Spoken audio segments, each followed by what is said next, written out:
ನಮಸ್ಕಾರ. P block continue ಮಾಡೋಣ. 19th question. ಇದು ಕರ್ನಾಟಕ CET 2016 ಒಳಗೆ ಕೇಳಿದ್ರು. 2016 Karnataka CET. Very simple question, straight forward question. Which is true regarding nitrogen? Nitrogen ಬಗ್ಗೆ 4 information ಕೊಟ್ಟಾರ. ಅದರ ಯಾವುದು ಕರೆಕ್ಟ್ ಅಂತ ಕೇಳಿದ್ರೆ which is true regarding nitrogen. Option A less electronegative. ಇದು ತಪ್ಪು, because it is more electronegative. ಯಾಕಂದ್ರೆ ಅದು ಮ್ಯಾಲೆ ಐತಿ. Nitrogen is first member of 14th group.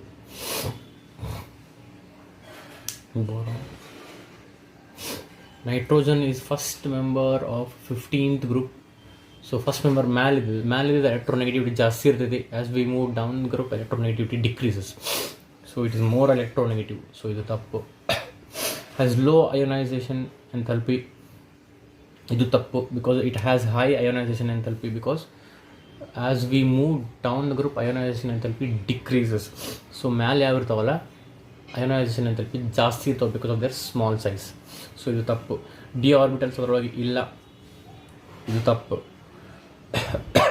Nitrogen atomic number 7 electronic configuration ನೀವು ಬರೆದ್ರೆ 1s2 2s2 2p3. Second cell ಅಷ್ಟೇ enter ಆಗೈತಿ, ಥರ್ಡ್ ಸೆಲ್ ಎಂಟರ್ ಆಗಿಲ್ಲ. ಥರ್ಡ್ ಸೆಲ್ ಎಂಟರ್ ಆಗಿಲ್ಲ ಅಂದರೆ ಡಿ ಆರ್ಬಿಟಲ್ಸ್ ಇರಂಗಿಲ್ಲ.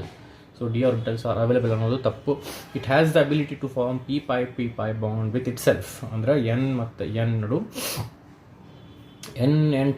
ಈಗ N2 ಅಂತ ಬರ್ತೀನಿ ಅಂದ್ರೆ ನಾನು ಎನ್ ಮತ್ತು ಎನ್ ನಡು ಟ್ರಿಪಲ್ ಬಾಂಡ್ ಇರ್ತೈತೆ. ಟ್ರಿಪಲ್ ಬಾಂಡ್ ಅಂದ್ರೆ ಒಂದೇದಂತೂ sigma, second third pi. So N ಮತ್ತು ಇದು ಎನ್ ನಡು p pi ಅಂದ್ರೆ ಈ ಪಿ ಆರ್ಬಿಟಲ್ಸ್ ಇದ್ರ ಈ ಟೈಪ್ ಒಂದು ಕ್ವಶನ್ ಬಂದಿತ್ತು ಮೊದಲು. ಇದು ಪಿ ಆರ್ಬಿಟಲ್ ಹಿಂಗೆ ಸೈಡ್ ವೈಸ್ ಓವರ್ಲ್ಯಾಪ್ ಆಗ್ತಾವೆ. ಇದು ಹೆಡ್ ಆನ್ ಓವರ್ಲ್ಯಾಪ್, ಇದು ಸೈಡ್ ವೈಸ್ ಓವರ್ಲ್ಯಾಪ್ ಹಿಂಗೆ ಆಗ್ತಾವೆ. ಬಿಕಾಸ್ ನೈಟ್ರೋಜನ್ಗೆ ಅದು ಅಬಿಲಿಟಿ ಐತಿ p pi ಬಾಂಡ್ ಮಾಡ್ಕೊಳ್ಳೋದು ವಿತ್ ಇಟ್ ಸೆಲ್ಫ್. ಕೆಳಗೆ ಹೋದಂಗೆ ಸೈಜ್ ದೊಡ್ಡದಾಕೊಂಡು ಹೋಗ್ತಾವೆ. ಸೈಜ್ ದೊಡ್ಡವಾದ ಆರ್ಬಿಟಲ್ ಸೈಜ್ ದೊಡ್ಡದಾಗುತ್ತೆ. ಆರ್ಬಿಟಲ್ ಸೈಜ್ ದೊಡ್ಡದಾದ್ರೆ ಓವರ್ಲ್ಯಾಪಿಂಗ್ ಕಡಿಮೆ ಹಾಕೊಂಡು ಬರುತ್ತೆ. ಸೊ ಕೆಳಗೆ ಹೋದ್ರೆ ಇದು p pi with itself ಆಗಂಗಿಲ್ಲ. ಬಟ್ ನೈಟ್ರೋಜನ್ಗೆ ಅದು possible. So it has the ability to form p pi bond with itself. This was a very simple question. 2016 Karnataka CET question. Okay, next ಕ್ವಶನಿಗೆ ಹೋಗೋಣ. Next question ಇದು KCET question 2018 ಒಳಗೆ ಬಂದಿತ್ತು. When PbO2 reacts with concentrated HNO3 the gas evolved is. ಇದು Karnataka CET ಒಳಗೆ ಬಂದಿತ್ತು 2018 ಒಳಗೆ. Karnataka CET when PbO2 reacts with concentrated HNO3 the gas evolved is lead oxide HNO3 ಜೋಡಿ ರಿಯಾಕ್ಟ್ ಆದಾಗ.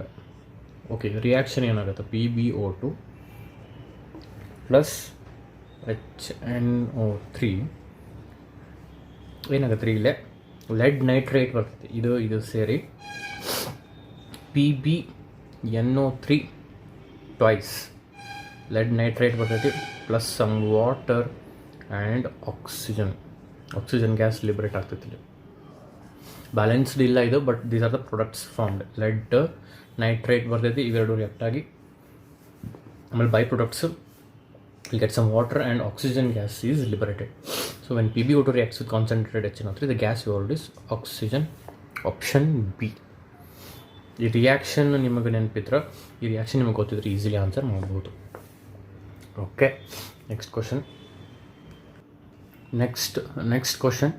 Which one of the following molecular hydrides acts as Lewis acid? ಇವು ಇಷ್ಟೊಳಗೆ ಯಾವುದು Lewis acid ಆಗಿ ಆ್ಯಕ್ಟ್ ಆಗುತ್ತೆ? Which one of the following molecular hydrides ಯಾಕಂದರೆ every compound has hydrogen. So ಈ 4ರಾಗ ಯಾವ Lewis acid? First of all, what is a Lewis acid? Something which accepts lone pair of electrons is Levi's acid. ಇದು ನಿಮ್ಗೆ ನೆನಪಿರಬೇಕು. ನಾ ಇದನ್ನ ಹೆಂಗೆ ನೆನ್ಪಿಟ್ಕೊತೀನಿ ನಿಮ್ಮ ಕ್ಲಾಸ್ನಾಗ ಹೇಳಿದ್ದೆ. ಇನ್ನೊಮ್ಮೆ ರಿಪೀಟ್ ಮಾಡೋದಾದ್ರೆ, ನಂಗೆ ಲಿವಿಸ್ ಬೇಸ್ ಅಂದರೆ ನೆನ್ಪಿಟ್ಬಿಟ್ಟಿನಿ ನಾನು. ಅದರಲ್ಲೇ ಉಳಿದೆಲ್ಲ ನನಗೆ ನೆನಪು ಉಳಿತಾವೆ. ಹೆಂಗಂದ್ರೆ something which donates electrons is Lewis base. ಇದೊಂದು ನಾನು ನೆನ್ಪಿಟ್ಟಿದ್ದು. ಸಮಥಿಂಗ್ ವಿಚ್ ಡೊನೇಟ್ಸ್ ಎಲೆಕ್ಟ್ರಾನ್ಸ್ is base, and so if something which donates electrons is base, something which accepts electrons is acid. Okay, ಇದು ಲಿವಿಸ್ ಬೇಸ್ ಲಿವಿಸ್ ಆಸಿಡ್ ಆಯಿತು. ಬ್ರೌನ್ಸ್ಟೆಡ್ Lowry acid, ಬ್ರೌನ್ಸ್ಟೆಡ್ Lowry base ಹೆಂಗಂದ್ರೆ proton ಎಲೆಕ್ಟ್ರಾನನ್ನು donate ಮಾಡಿದರೆ base ಅಂದ್ರೆ ಪ್ರೋಟಾನನ್ನು accept ಮಾಡಿದರೆ base. ಇದು ಇದರ ಪ್ರಕಾರ ಬ್ರೌನ್ಸ್ಟೆಡ್ Lowry theory ಪ್ರಕಾರ ಬೇಸ್ ಅಂತ ಏನು ಮಾಡ್ಬೇಕು, ಎಲೆಕ್ಟ್ರಾನನ್ನು ಡೊನೇಟ್ ಮಾಡಿದ್ರೆ ಪ್ರೋಟಾನನ್ನು ಎಕ್ಸೆಪ್ಟ್ ಮಾಡ್ಬೇಕು. ಪ್ರೋಟಾನನ್ನು ಡೊನೇಟ್ ಮಾಡಿದರೆ ಆ್ಯಸಿಡ್, ಎಲೆಕ್ಟ್ರಾನನ್ನು ಎಕ್ಸೆಪ್ಟ್ ಮಾಡಿದರೆ ಆ್ಯಸಿಡ್, ಸೊ ಪ್ರೋಟಾನನ್ನು ಡೊನೇಟ್ ಮಾಡಿದರೆ ಆ್ಯಸಿಡ್. ಹಂಗೆ ಇದೊಂದು ನೆನಪಿಟ್ಬಿಟ್ರೆ ಸಾಕು. ಇದು ನೋಡ್ರಿ, ತಲೆ ಕೆಡಿಸ್ಕೊಳ್ಳೋ ಅವಶ್ಯಕತೆ ಇಲ್ಲ. Something which donates electrons is Lewis base. So Lewis acid ಕೇಳ್ಯಾರ, ಏನು ಮಾಡ್ತಿದೆ ಆ್ಯಸಿಡ್? ಡೊನೇಟ್ ಮಾಡಿದ್ರೆ ಬೇಸ್ ಅಂದರೆ ಎಕ್ಸೆಪ್ಟ್ ಮಾಡಿದರೆ ಆ್ಯಸಿಡ್. ಸೊ ಇದರೊಳಗೆ ಯಾವ ಎಕ್ಸೆಪ್ಟ್ ಮಾಡ್ತಾವೆ ಎಲೆಕ್ಟ್ರಾನ್ಸನ್ನು ಅಂತ ನೋಡ್ಬೇಕು ನಾವು. Okay, let's check the options. Ammonia NH3, nitrogen has 5 valence electrons. 5 valence electrons ಒಳಗೆ 1, 2, 3 ಬಾಂಡ್ ಮಾಡೈತಿ, ಒಂದು ಲೋನ್ ಪೇರ್ ಉಳಿತು. ಒಂದು ಲೋನ್ ಪೇರ್ ಉಳಿದು is ready to donate. It is a Lewis base. Donate ಮಾಡೋಕ್ಕೆ ರೆಡಿ ಐತೆ ಎಲೆಕ್ಟ್ರಾನ್ಸನ್ನು. ಸೊ ಅದು ಲಿವಿಸ್ ಬೇಸ್, ಅದು ಆ್ಯಸಿಡ್ ಅಲ್ಲ. ಸೊ ಆಪ್ಷನ್ ಎ ಅಲ್ಲ. HO, OH, oxygen has 6 valence electrons. ಅದ್ರೊಳಗೆ 2 ಬಾಂಡ್ ಮಾಡ್ಯಾವು. So it has 2 lone pair of electrons which can be donated. If it donates, it is a Lewis base, so the acid alla. B2H6 ಅಂದ್ರೆ ಅದು ಡೈಬೋರೇನ್. ಡೈಬೋರೇನ್ ಅಂದ್ರೆ ಅದು dimer ಆಯ್ತು. ಅದ್ರದ್ದು ಮೊನೋಮರ್ ತೊಗೊಂಡು BH3 ತೊಗೊಂಡ್ರಿ, BH3. ಓಕೆ, BH3 2 BH3 ಸೇರಿ B2H6 ಆಗುತ್ತೆ. ಇದು ಡೈಬೋರೇನ್, ಅದನ್ನ ಬೋರೇನ್ ಅಷ್ಟೇ ತೊಗೊಂಡು. Okay, boron atomic number 5. So electronic configuration is 1s2, 2s2, 2p1. So valence electrons 3 valence electrons. ಆಮೇಲೆ 3 ಹೈಡ್ರೋಜನ್ ಜೋಡಿ ಬಾಂಡ್ ಮಾಡೈತಿ. ಸೊ 3 ಆದರೂ ಇದ್ರ ಈ ಹೈಡ್ರೋಜನಿಂದ ಒಂದು 4, ಈ ಹೈಡ್ರೋಜನಿಂದ ಒಂದು 5, ಈ ಹೈಡ್ರೋಜನಿಂದ ಒಂದು ಬಂತು 6. ಸೊ 6 ಅದಾವೆ. ಅದಕ್ಕೆ ಇದ್ರ ಆಕ್ಟೇಟ್ ಕಂಪ್ಲೀಟ್ ಆಗಿಲ್ಲ. 6 ಅದಾವು, ಆಕ್ಟೇಟ್ ಕಂಪ್ಲೀಟ್ ಆಗಿಲ್ಲ ಅಂದರೆ it is ready to gain electrons. It is ready to gain ಅಂದರೆ ಏನಾಯ್ತು? Can act as Lewis acid, therefore it is a Lewis acid. Option C is the right answer. Option D hanga check ಮಾಡಿದ್ರೆ ನೋಡ್ರಿ, carbon has 4 valence electrons. 4 valence electrons ನಮ್ಮ ಜೋಡಿ 4 hydrogen bond ಮಾಡಿ 4 hydrogens ಜೋಡಿ bond ಮಾಡೈತಿ. So ಅದು correct ಐತೆ. ಅದಕ್ಕೆ ಡೊನೇಟ್ ಮಾಡೋಕ್ಕೂ ಇಲ್ಲ, ಎಕ್ಸೆಪ್ಟ್ ಮಾಡೋಕ್ಕೂ ಅದಕ್ಕೆ ಅವಶ್ಯಕತೆ ಇಲ್ಲ. So it is ready. BH3 is ready to accept ಅಂದರೆ obviously B2H6 will be ready to accept. If boron is ready to accept electrons, diboron will also accept electrons. Therefore B2H6 is Lewis acid. So option C is the right answer. ಅರ್ಥ ಆಗೈತೆ ಅಂದ್ಕೊಂಡೀನಿ. We will move on to the next question. Okay, next question. By passing H2S gas in acidified KMNO4 solution, we get ಈ ನಾಲ್ಕರಾಗ ಯಾವುದು ಏನು reaction ಮಾಡ್ತಾರಂತ? We pass H2S gas in acidified KMNO4. acidified KMNO4 ಅಂದ್ರೆ ಏನು? ಇದು KMNO4, potassium permanganate plus acidified ಅಂದರೆ ಅದ್ರ ಜೋಡಿ ಯಾವುದೋ ಒಂದು ಆ್ಯಸಿಡ್ ಇರ್ತೈತಿ, ಕಾನ್ಸಂಟ್ರೇಟೆಡ್ ಆ್ಯಸಿಡ್. ನಾವು H2SO4 ಅಂತ ಕನ್ಸಿಡರ್ ಮಾಡಿದ್ರೆ ಜನರಲಿ H2SO4 ಅಂತ ಕನ್ಸಿಡರ್ ಮಾಡಬೇಕು. ಸೊ acidified ಪೊಟ್ಯಾಷಿಯಂ ಪರ್ಮ್ಯಾಂಗನೇಟ್ ಆಗ್ತಿದ್ದು ಅದ್ರ ಜೋಡಿ H2S ಜೋಡಿ ರಿಯಾಕ್ಟ್ ಮಾಡ್ತಾರಂತ, ಅಥವಾ H2S ಗ್ಯಾಸನ್ನು ಇದ್ರಾಗ ಪಾಸ್ ಮಾಡ್ತಾರೆ. ಏನು ಬರ್ತೈತಿ ಅಂತ ಕೇಳ್ಯಾರ. ಏನಾಗುತ್ತೆ, ಈ ಪೊಟ್ಯಾಷಿಯಮ್ ಮತ್ತು ಸಲ್ಫೇಟ್ ಸೇರಿ K2SO4 ಪೊಟ್ಯಾಷಿಯಮ್ ಸಲ್ಫೇಟ್ ಆಗುತ್ತೆ. ಆಮೇಲೆ ಮ್ಯಾಂಗನೀಸ್ ಮತ್ತು ಸಲ್ಫೇಟ್ ಸೇರಿ ಮ್ಯಾಂಗನೀಸ್ ಸಲ್ಫೇಟ್ ಆಗುತ್ತೆ, MnSO4 ಆಗುತ್ತೆ. ಆಮೇಲೆ ಸ್ವಲ್ಪ ನೀರು ಬರ್ತೈತೆ, ಬೈ ಪ್ರಾಡಕ್ಟ್ H2O. ಆಮೇಲೆ ಸಲ್ಫರ್ದು ಎಲ್ಲೋ ಪ್ರೆಸಿಪಿಟೇಟ್ ಬರ್ತೈತಿ. ಸಲ್ಫರ್ದು ಎಲ್ಲೋ ಪ್ರೆಸಿಪಿಟೇಟ್ ಇಲ್ಲಿ ಬರೀತೀನಿ ನೋಡ್ರಿ, ನಾ ಎಲ್ಲೋ PPT. This is the reaction. acidified KMNO4 ಇದು, ಬಿಕಾಸ್ ಆಸಿಡ್ ಜೋಡಿ ಪ್ರೆಸೆಂಟ್ ಐತಿ. ಅದ್ರ ಮೇಲೆ ನಾವು H2S ಗ್ಯಾಸ್ ಪಾಸ್ ಮಾಡಿದ್ರೆ ವಿ ಗೆಟ್ ಇದು ರಿಯಾಕ್ಟ್ ಆಗಿ K2SO4, ಇದು ರಿಯಾಕ್ಟ್ ಆಗಿ MnSO4, some water, and we get sulphur precipitate, yellow color precipitate of sulfur. So ಇದು ರಿಯಾಕ್ಷನ್. ಸೊ ಈಗ ರಿಯಾಕ್ಷನ್ ನಾವು ಅರ್ಥ ಮಾಡ್ಕೊಂಡ್ಮೇಲೆ ನೋಡ್ರಿ, ಇಲ್ಲಿ ಆನ್ಸರ್ ಮಾಡೋಕ್ಕೆ ಟ್ರೈ ಮಾಡಿರಿ. ವೆರಿ ಸಿಂಪಲ್ ಐತಿ. ಏನಿದೆ ನೋಡ್ರಿ, option B, C, D, A ಒಳಗೆ ನೀವು ವಿಚಾರ ಮಾಡಿ ಹೇಳಿದ್ರೆ ಅಗದಿ ಸರಳ ಸಲ್ಫರ್ ಬಂದಿಲ್ಲ. So option A yellow colour precipitate of sulphur ಬರ್ತೈತಿ. So option A is the right answer. ಇದನ್ನು ನಮ್ಗೆ ಅಸಿಡಿಫೈಡ್ KMnO4 H2SO2 ರಿಯಾಕ್ಷನ್ ಬರ್ಯಾಕೆ ಗೊತ್ತಾಯ್ತು ಅಂದ್ರೆ ಲೈಕ್ ಇದು ನಮ್ಗೆ ನೆನಪಿತ್ತು, ಓದಿದ್ವಿ ಥಿಯರಿ ಒಳಗೆ ಅಂದ್ರೆ ಈಸಿಲಿ ಆನ್ಸರ್ ಮಾಡಬಹುದು. ಸೊ ಅದಕ್ಕೆ ನಾನು ಈ ಚಾಪ್ಟರ್ ಹೇಳೋ ಮುಂದೆ ರಿಪೀಟೆಡ್ಲಿ ನಿಮ್ಗೆ ರಿಕಾಲ್ ಮಾಡಿಕೊಡ್ತೀನಿ, ರಿಪೀಟೆಡ್ಲಿ ನಿಮಗೆ ಹೇಳತ್ತೀನಿ, ಒಮ್ಮೆ ಥಿಯರಿ ಫುಲ್ ಕ್ಲಿಯರಾಗಿ ಓದಬೇಕು. Only then you can answer the questions asked in these competitive exams. ಒಂದು ಥಿಯರಿ ನಮ್ದು ಪರ್ಫೆಕ್ಟ್ ಆಯಿತು, ಅದ್ರ ಮೇಲೆ ನಾವು ಕ್ವಶನ್ಸ್ ಮಾಡ್ಕೊತ ಹೋದ್ವಿ. ಬರೀ ಥಿಯರಿ ಮಾಡಿ ಡೈರೆಕ್ಟ್ ಎಕ್ಸಾಮಿಗೆ ಹೋಗೋದು ಸರಿಯಲ್ಲ. ಆದ್ರೆ ವಿತೌಟ್ ರಿವೈಸಿಂಗ್ ಥಿಯರಿ ಇದನ್ನು ಬರೀ ಕ್ವಶನ್ಸ್ ಮಾಡ್ತೀನಿ, that is also not good enough. So theory ಓದಿನ ಕ್ವಶನ್ಸ್ ಎಷ್ಟಾಗುತ್ತೆ ಅಷ್ಟು ಸಾಲ್ವ್ ಮಾಡಿ we should move on. Okay, next question ಹೋಗೋಣ. Okay, next question. Which is the correct thermal stability order for H2E? where E is element. Which element?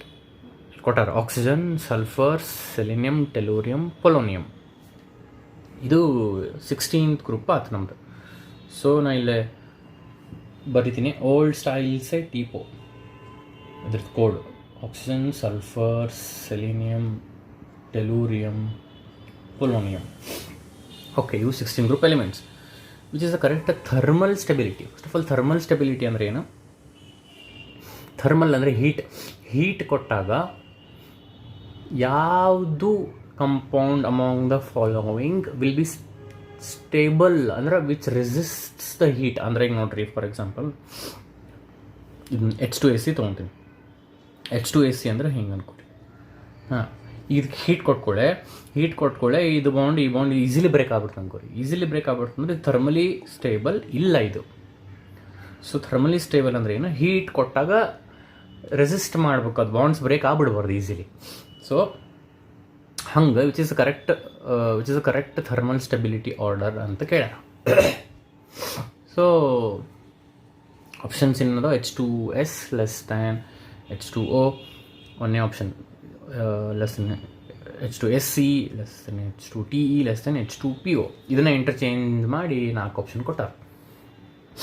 ಇದನ್ನ ಏನು consider ಮಾಡಿ answer ಮಾಡ್ಬೇಕು ನಾವು ಇದನ್ನು ಅಂದ್ರೆ, as we move down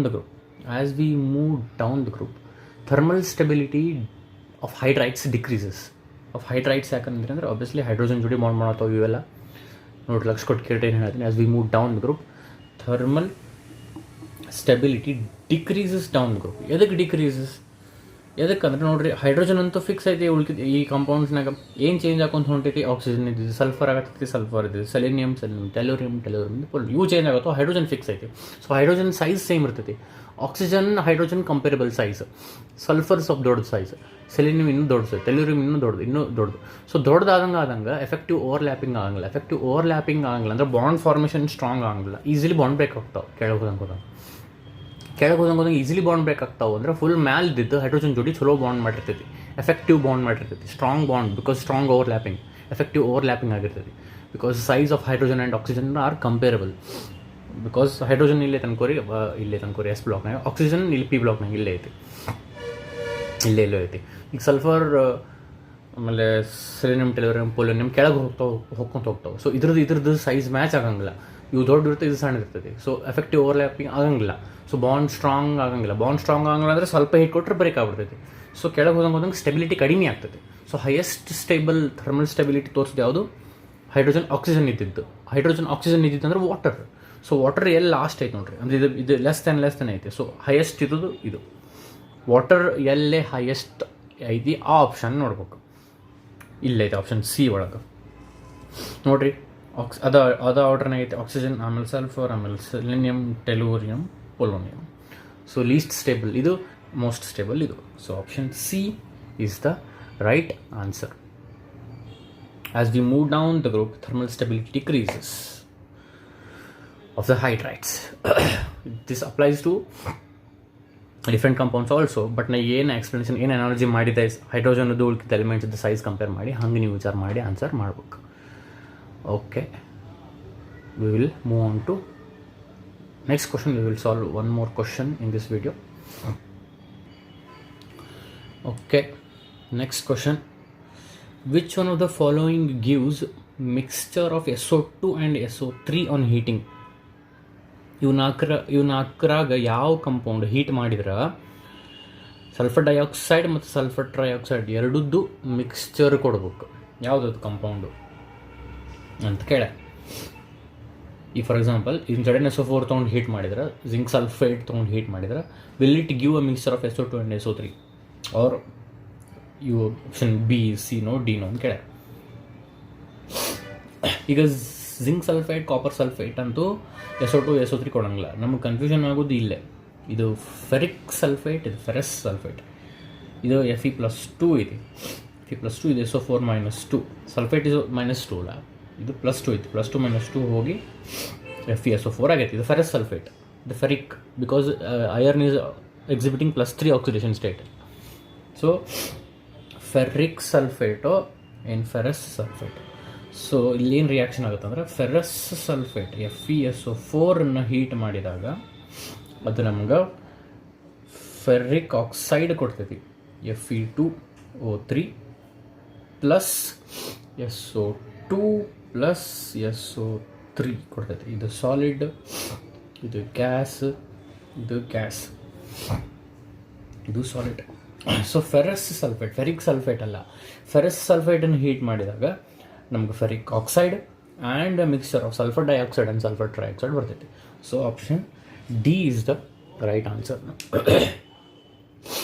So we have solved some questions in this video. ಯಾರ್ಯಾರು videos ನೋಡಿಲ್ಲ ಇನ್ನೂ ನೋಡ್ರಿ, ಯೂಸ್ ಮಾಡ್ಕೊರಿ, ನಿಮ್ಮ ಎಫರ್ಟು ಹಾಕ್ರಿ, ಥಿಯರಿ ರಿವೈಸ್ ಮಾಡಿರಿ, ನಿಮ್ಮಿಂದ ಒಂದಿಷ್ಟು ಕ್ವಶನ್ ಸಾಲ್ವ್ ಮಾಡಿರಿ. ಈ ಕ್ವಶನ್ಸು ನೋಡಿರಿ, ಇದರಿಂದನೂ ಇನ್ಫಾರ್ಮೇಷನ್ ಕಲೆಕ್ಟ್ ಮಾಡಿ ನೆನ್ಪಿಟ್ಕೋರಿ. ನಿಮಗೇನಾರು ಇಂಪಾರ್ಟೆಂಟ್ ಅನಿಸಿದ್ವು, ಇದು ನಮ್ಗೆ ಓಕೆ, ಇದು ಥಿಯರಿ ಒಳಗೆ ಇದು ನಮ್ಗೆ ಓದೋದಾಗ ಇದು ನೆನಪಾಗಿಲ್ಲ, ಇದನ್ನು ಹೊಸದು ಬಂದೈತೆ ಅಂತ ಅನ್ಸಿದ್ರೆ ಅದನ್ನು ನೋಟ್ ಡೌನ್ ಮಾಡ್ಕೊರಿ. ಲಾಸ್ಟ್ ಮಿನಿಟ್ ರಿವೈಸ್ ಮಾಡೋ ಮುಂದೆ ಯೂಸ್ ಆಗ್ತಾವೆ.